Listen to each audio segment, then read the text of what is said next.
So we're going with day 2 of me talking to myself whilst I'm on my way to work, and to think about what I want to achieve today, since Fraser is still not able to do the job he's supposed to do, and I am doing the job he's supposed to do but don't have anybody to do the job that I'm supposed to do, so I think we're going to be a bit short-staffed this morning. So hopefully it will be busy but not too busy. Fraser's going to come in and start looking at Dad's computer today, so he's going to be making sure that we can use the computer for work, and putting I'm going to ask him to put all of Dad's things into a special folder so that we can access them, and then he can clear off the bits and pieces that I don't use and load up the bits and pieces that we do use for business. So we need to get him to load up Dropbox and all of the social media and Marblism and other bits and pieces like that. So that's what Fraser's going to do. He's also going to, oh lovely, no traffic at the junction. He's also going to look into getting a personal alcohol licence, and then that will mean that we can apply for a premises licence, and what that will do for us is will mean that people can have Prosecco afternoon tea, they can have a glass of wine, they can have a beer, they can, generally hopefully stick around a little bit longer,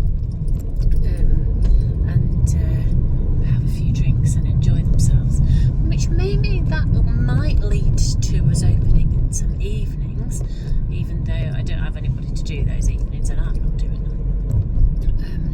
But the butcher was saying to me the other day that there's literally nowhere in Newark that you could go out for a nice meal that doesn't cost loads of money. So there's restaurants that have got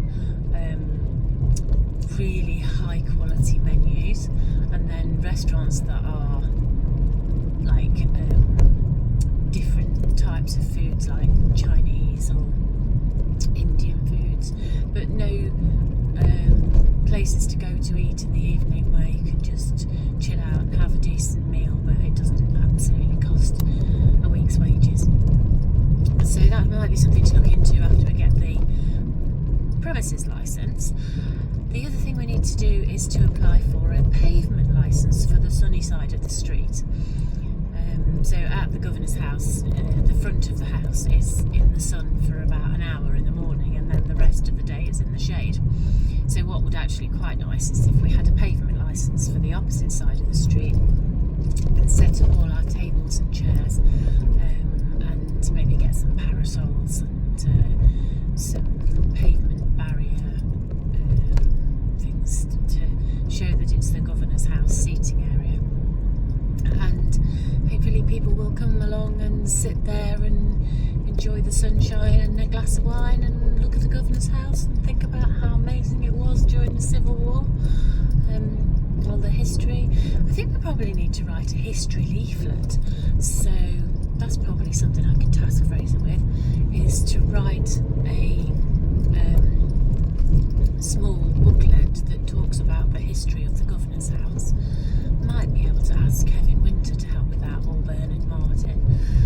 Bernard, I've had several conversations with Bernard, and he has said that he will do like a video podcast with me to talk about the building, and then when we get that recorded and edited properly, then we'll be able to have people upload that or read it, listen to it, have a little tour around the building whilst they talk about the different parts of it, and I think that would be a really useful thing to do.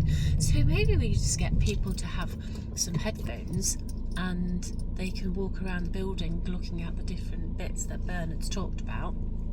So on the ground floor we could talk about the age of the building and the structure of the timber, and how the timber was cut to size in Sherwood Forest 550 something years ago.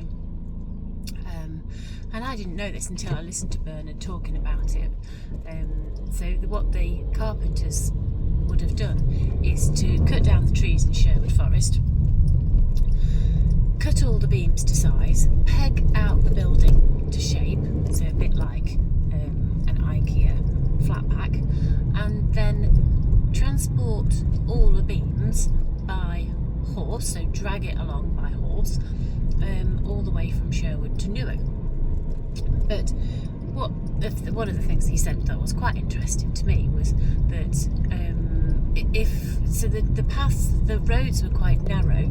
If you can imagine, you've got some horses dragging some massive beams and trees, like huge heavy trees along this road. What happens when you get a horse and carriage, or horse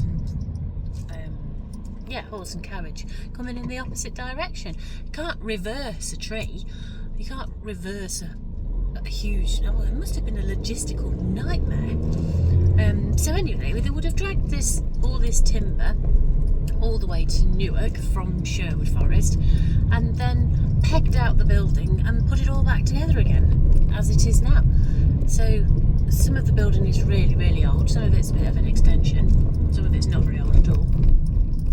And I think it will be really interesting and really useful if I can get Bernard to do a walking, talking tour of the building and the history in the building. And then maybe Kevin Winter might be able to do me a bit of a talk about what happened in the building during the Civil War.